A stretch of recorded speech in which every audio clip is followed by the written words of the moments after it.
What's up, guys? So I'm going to do a quick bass collection video. I don't have a lot. I only have about four.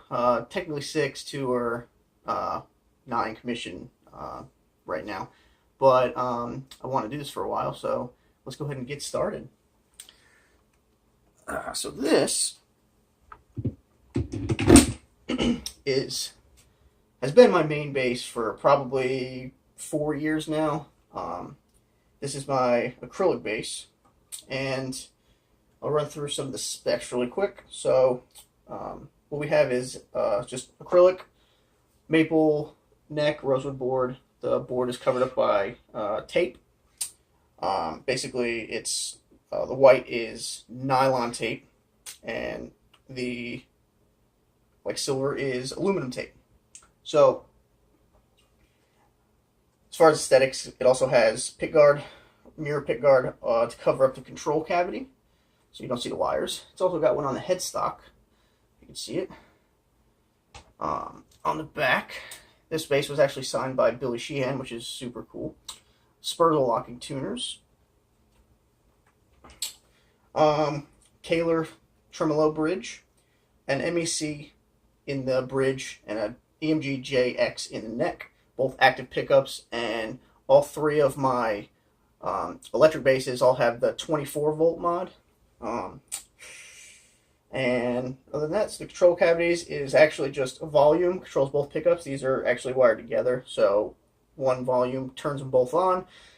We have a kill switch, and then a EMG afterburner, which is a clean boost. So I'll play a little bit what it sounds like.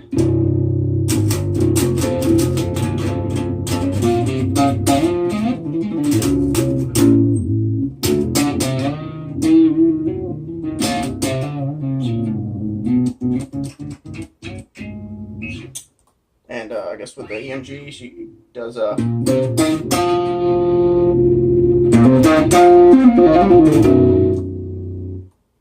So, I use this mostly for tapping and for leads. It's kind of cool to be able to do everything with your hands, not have to worry about pedals or anything. So, other than that, that's really it for this bass. This bass was kind of like a trial. I've done everything to this. It's had multiple bridges. It's had multiple pickups.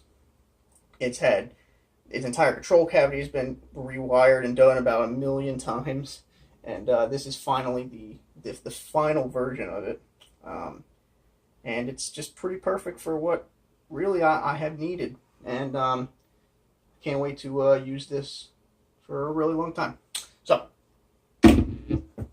from there, we move on to the second acrylic bass. So, might be a little hard to see, but it is actually clear. You can definitely, it's a blue clear. And aside from the color, it's really exactly the same as the clear acrylic. I wanted a second acrylic bass because I love the way that one played, sounded, felt, and looked. And I wanted to do another one with just different color. So, now that this one is pretty much completed, I'll be able to play both of these, pretty much split the time evenly between both of these. These will probably both be my main. So same with the fretboard, different tape, basically everything. I guess the only real difference is this bass is signed by Ron Jarzombek. And it's got a little bit of a flame to the neck, which is kind of nice, but this one sounds a little different, but mostly the same.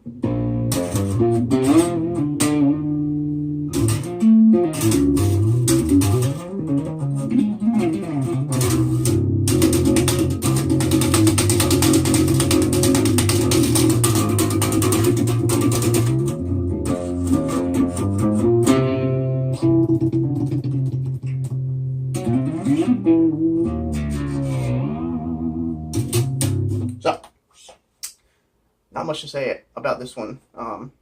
It's the same. So, from here, we're actually going to go to the very first bass I ever owned, which is this one. So this is actually a Lion by Washburn. This was bass, it probably was about $50 when I got it. See, about 13 years ago.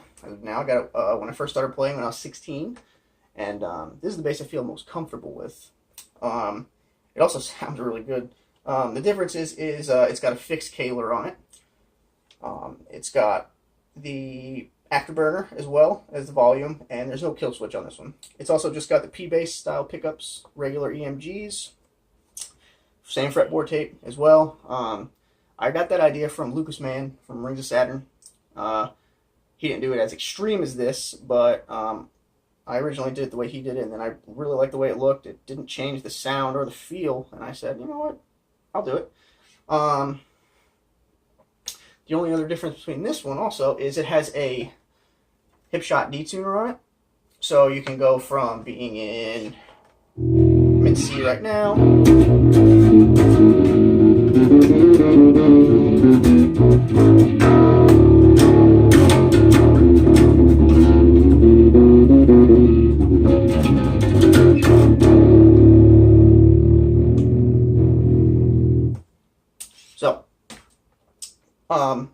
you can. I have it set to drop a whole step, so it goes from M&C standard and it drops to B flat, drop B flat. So, this one has like a crazy mid-range sound, and I use it for a lot of like the leads that I record, and it plays amazing. It sounds pretty good. Obviously, through computer speakers, you may not be able to hear the full effect of it, but it's a really, really cool bass. It weighs virtually nothing, and this is the bass that I'm probably going to keep on changing.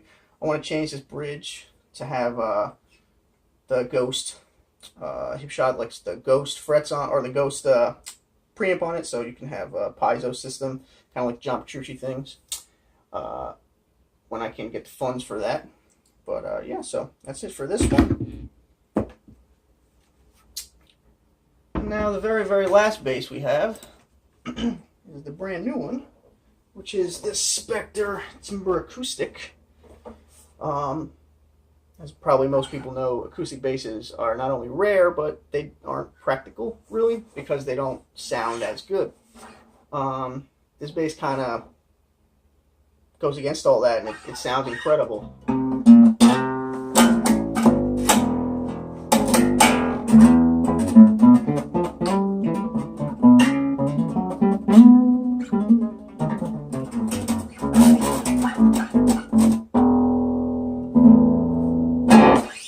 I mean, it's pretty incredible how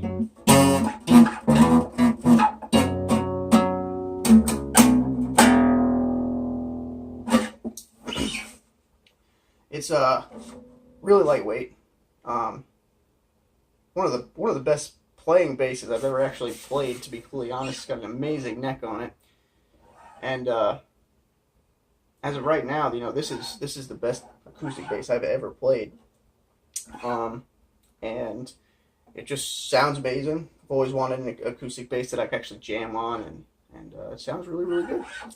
And I mean, there's not too much else to say about it. I've got a really wonky set of strings on it right now. It's 40, 60, 75, 105, which is pretty light, but it feels really, really good. It plays great. It's got some electronics on it as well, but I'm not really going to be able to showcase them through this. I need probably a louder setting for that, which I can't do right now. But